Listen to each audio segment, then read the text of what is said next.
as I took my first breath to speak to you tonight, that now moment has immediately become a then. Our nows turn into thens the moment we recognise them. Time is ephemeral. It slips through our fingers. We can't grasp it. We can't hold on to it. We watch it passing. Our nows and thens, our thens and nows tumble over one another, forming the passage of time and our way through life. Time is a fascinating topic.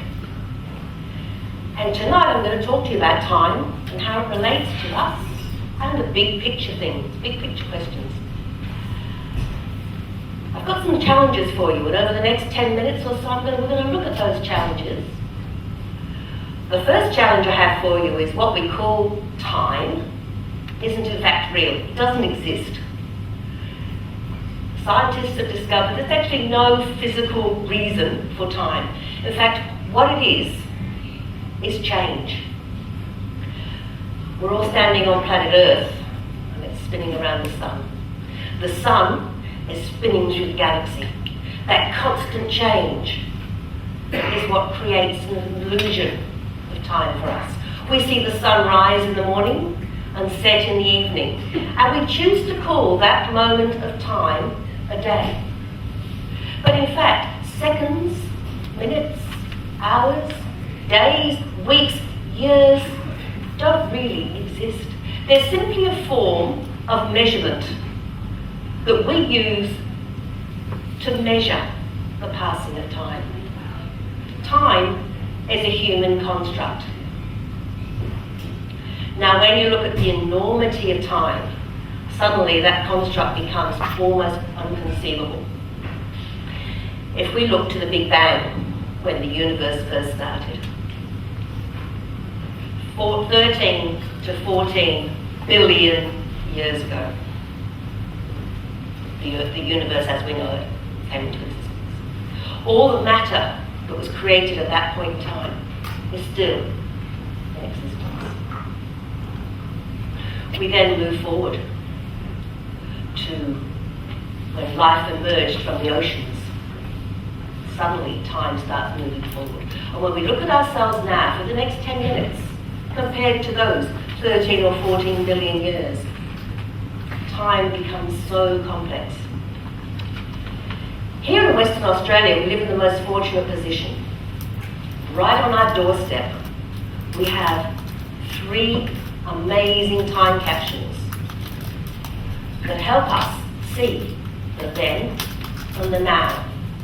We can visit those time capsules and watch the process of change. Tonight I'm going to take you to those 3 time capsules. So, jump in your car and we're going to head up the North Coast Highway.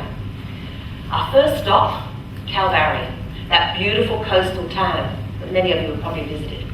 When we reach Calvary, you're going to turn inland and go to the Calvary National Park. Now then, when you stop the car, you'll be greeted by the most amazing blue sky and rich red orange of the earth. The cliffs are jagged, and it looks like someone has sliced a blade through the centre of them and cut through time.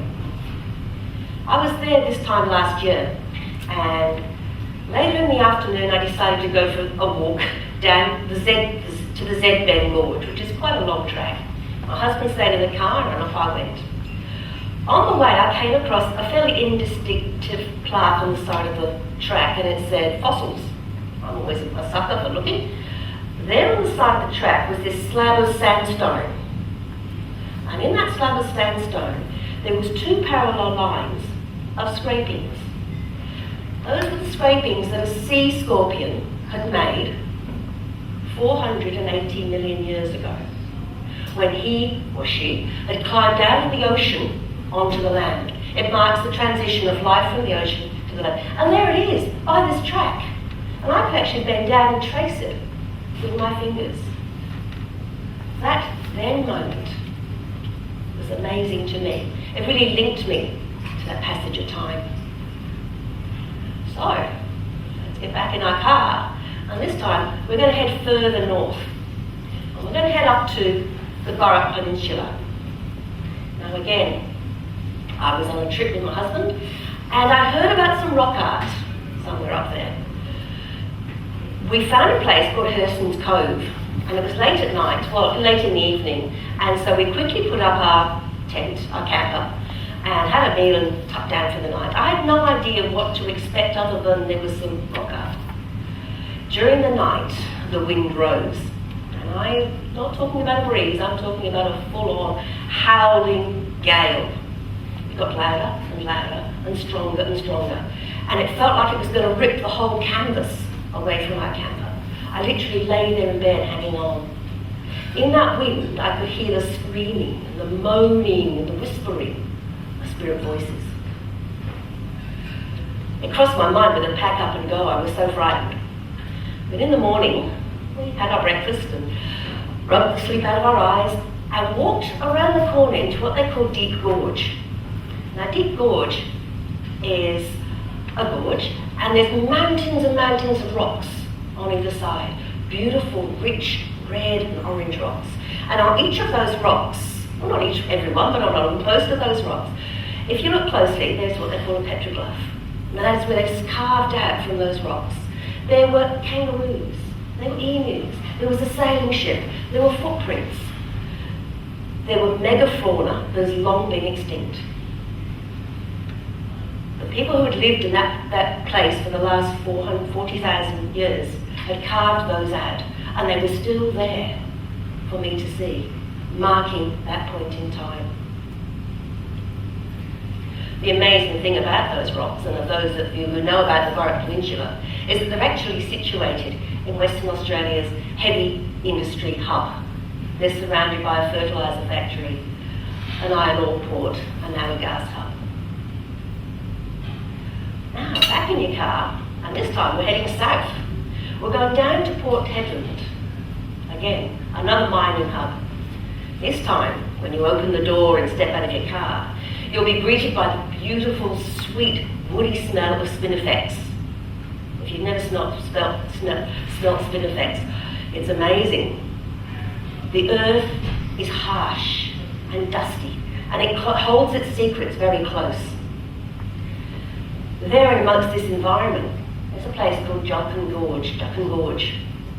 You may have heard of it recently. It's a place that has had continual Aboriginal habitation for the last 30,000 to 35,000 years. They've discovered archaeological artefacts there that are linked, showing continuous human habitation. One of the most poignant ones that they have discovered is a plait of human hair that was made. They took DNA from those strands of hair, and that DNA can be traced directly back to the custodial traditional owners that are still living on that land. 30 to 40,000 years of then and now. So we've talked about then and now, moments in time, big picture time stuff. When I started this speech 8 minutes ago, hopefully I've challenged you with some of these ideas. But what I do want to talk about is what the then and now mean to us. Each one of us is living in a moment, that very moment, and then it's gone. But we do have power over that moment. We have power over the decisions we make, the choices we make, and the opinions we hold. We have it for that moment. It's fleeting, and then it's gone. But the decisions and opinions that we hold during that one moment are paramount. They can make choices in people's lives. When I look back to those experiences I talked about, the then of the sea scorpion crawling me out into the mud, to the now when I can touch the ripples on the sand. The then of the Aboriginals carving their images into the rock, and now I can go there and I can see them, touch them, and look at those images. The then of the fellow making that braid of human hair, and now we can trace that back and directly link it to the custodian then and now, are vital to the way we live our lives at this moment. Be careful of your thens and nows and live the best life